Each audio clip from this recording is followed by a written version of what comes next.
Hi, welcome to Coffee Talk.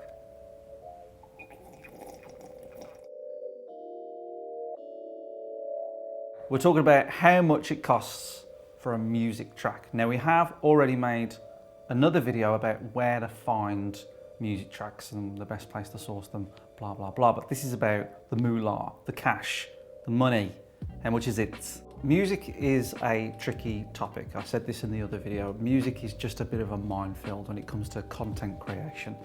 So if you're looking for free music, YouTube is your friend. YouTube has a great audio library that music producers and artists have taken the time out to make this music and then submit it to YouTube and their terms and conditions. So by doing that, they are saying, I am happy for this music to live on YouTube with certain, you've got to credit them and put a link in the description and so on. So if you want free music, YouTube library is a great way to go.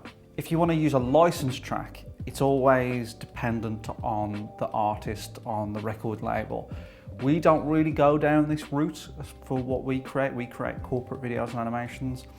And when we have dabbled into it, it has gone into 4-5 figures for using a track for 6 months on the internet.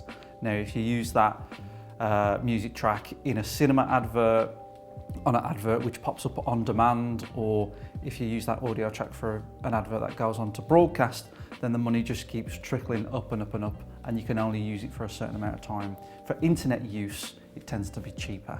So if you want to use a licensed track, be prepared to pay, I think it was like 4 or 5 grand, but if the track is more popular, it could be even more and more and more. So it is a lot of money. If you want to use a track where it's been made by an artist, but it's not a free licensed track, because that can have the stigma of free meaning that it's not as good or not as well produced, or you've found an audio track from a website like Audio Network, which is a great resource for corporate videos or broadcasting adverts that use music tracks, then usually it costs around anywhere between $99 to $200 to $400. It can vary on the artist and the usage again. So you got a free option, which is on YouTube libraries. You got the licensed track, which can be very, very expensive, or you can use a website like Audio Network, and it is cheaper, but you just have to check the terms and conditions, and it can cost anywhere between $100 to $500. That answers that question. So you can always ask us. I play the guitar a little bit, but trust me, you don't want that on your music track. So.